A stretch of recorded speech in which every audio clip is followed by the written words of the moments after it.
સુરતના વરાછા વિસ્તારમાં સાયબર ક્રાઇમના કેસમાં સતત વધારો થઈ રહ્યો છે। શોર્ટકટથી રૂપિયા કમાવવાના ઈરાદે યુવકો આ તરફ વળ્યા હોય તેમ બેંકમાં કરંટ ખાતા ખોલાવી સાયબર માફિયાઓને કમિશનથી આપતી વધુ એક ટોળકીનો પર્દાફાશ થયો છે। મોટા વરાછા લજામણી ચોક મેરિડિયન બિઝનેસ સેન્ટરમાં ભાડેની ઓફિસમાંથી રેડ કરી 6 આરોપીઓને પકડી પાડ્યા। સૂત્રધાર નરેશ ધડુક અને રંજની ખોટ, જ્યારે એક વોન્ટેડ આરોપી નિલેશ નાયકા બેંગ્લોરમાં રહે છે। તમામ આરોપીઓ કરંટ ખાતા નિલેશને મોકલતા અને નિલેશ તે ખાતાઓ દુબઈ મોકલી આપતો। આરોપીઓ પાસેથી મળેલા કરંટ ખાતામાં કરોડોના ટ્રાન્ઝેક્શન થયા છે। હાલમાં સાયબર ક્રાઇમે જાતે ફરિયાદ દાખલ કરી, જેના આધારે પોલીસે 6 આરોપી સામે ગુનો નોંધી ધરપકડ કરી છે।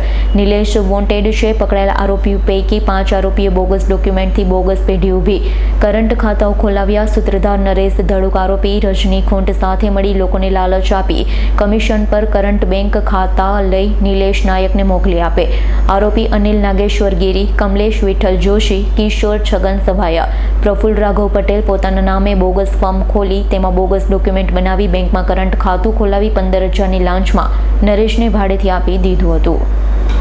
પોલીસ કમિશનર સરની સૂચના અનુસાર સુરત શહેરમાં સાયબર ક્રાઇમને લગતી જે ગેરકાયદેસર પ્રવૃત્તિઓ થતી હોય, બેંક એકાઉન્ટ, સિમ કાર્ડને લગતી અને ફેક ફોર્મ વગેરે એને લગતી પ્રવૃત્તિઓ પર નજર રાખવા અને તેની કાયદેસરની કાર્યવાહી કરવા માટે જે સૂચના આપવામાં આવી હતી તે અંતર્ગત સાયબર ક્રાઇમ પોલીસ સ્ટેશનના પોલીસ ઇન્સ્પેક્ટર શ્રી વાયસ ગામિતનાઓને અને તેમની ટીમને તથા એએસઆઈ મયુરીબેનને આ અંગે બાતમી મળતા તેઓની ટીમ દ્વારા ગઈકાલના રોજ ઉત્તરાયણ પોલીસ સ્ટેશનમાં આવેલ એમડીસી જે કોમ્પ્લેક્સ બિલ્ડિંગ છે તે ખાતે રેડ કરવામાં આવેલી હતી। સદર રેડ દરમિયાન આ કોમ્પ્લેક્સની અંદર એક અન્ના કોરાટી એન્ટરપ્રાઇઝ કરીને એક શોપ મળી આવેલ હતી, જે ત્યાં આગળ રેડ કરતા કરંટ બેંક એકાઉન્ટનો જે સામાન હોય, ચેકબુક્સ હોય, ડેબિટ કાર્ડ હોય અને પાસબુક ને એ પ્રકારની જે બેંકને લગતો સામાન છે તે મળી આવેલ।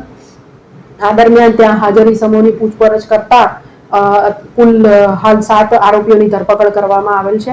સ્થળેથી મળી આવેલા આરોપીઓને જોઈએ તો નરેશ ગોકુળભાઈ ધડુક, અનિલ નાગેશ્વર ગીરી, કમલેશભાઈ વિઠ્ઠલભાઈ જોશી, કિશોર છગનભાઈ સભાયા, પ્રફુલ્લભાઈ રાઘવભાઈ પટેલ વગેરે સ્થળથી મળી આવ્યા છે તથા ત્યારબાદ પૂછપરછ દરમિયાન રજનીભાઈ ખૂંટનું ઇન્વોલ્વમેન્ટ લાગતા તેઓની પણ ધરપકડ કરવામાં આવી છે। આ કેસની અંદર જે નરેશભાઈ ધડુક અને રજનીભાઈ ખૂંટ એ બંને સુરત શહેરના વિવિધ વિસ્તારોમાં બોગસ ડોક્યુમેન્ટ્સના આધારે ફોર્મ ઊભી કરીને એ ફોર્મ ઉપર સુરત શહેરના વિસ્તારોમાંથી વિવિધ જગ્યાઓથી અલગ અલગ બેંકોની અંદરથી આ ફોર્મ ઉપર કરંટ એકાઉન્ટ કે જેની લિમિટ ટર્નઓવરની ઘણી વધારે હોય કરંટ બેંક એકાઉન્ટ ખોલાવીને જે નિલેશભાઈ નાયક નામના એક આરોપીને કમિશન ઉપર આપવામાં આવતા હતા। આ જગ્યાએ જે રેડ કરવામાં આવી તે દરમિયાન અમ્મા કોરાટી એન્ટરપ્રાઇઝ નામની જે શોપ હતી તે પણ એના પણ અલગ અલગ બેંકોમાં એકાઉન્ટ ખોલાવવામાં આવ્યા હતા। જે બેંક એકાઉન્ટ જે બોગસ ફોર્મ બનાવી છે આ આરોપીઓ પૈકી અનિલ નાગેશ્વર ગીરીએ બનાવેલ છે અને તે નરેશભાઈ ધડુકની સાથે રહીને બનાવેલ છે।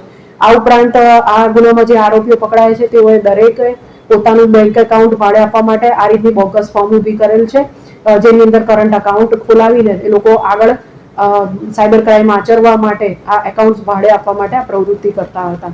આ દરમિયાન રેડ ત્યારબાદ રજનીભાઈ ખૂંટને પણ પકડવામાં આવેલ છે અને આ કેસની અંદર જે રેડ કરવામાં આવી એ દરમિયાન 9 આરોપીઓ પાસેથી કચેરી ખાતે જે ઓફિસ હતી એમાંથી 9 જેટલા મોબાઈલ, અલગ અલગ બેંકના કુલ 11 ક્રેડિટ કાર્ડ, ડેબિટ કાર્ડ, અલગ અલગ ચેકબુક અને ચેક જે મળી આવ્યા છે 8 તથા આ જે એકાઉન્ટ હોલ્ડર્સ છે એ લોકોને કમિશનના પૈસા ચૂકવવા માટેના 49,000 કેશ રૂપિયા જે છે એ મળી આવેલ છે। Bureau report S9 news Surat. અમારી તમામ માહિતીથી અપડેટ રહેવા માટે જોડાયેલા રહો S9 ન્યૂઝ સાથે।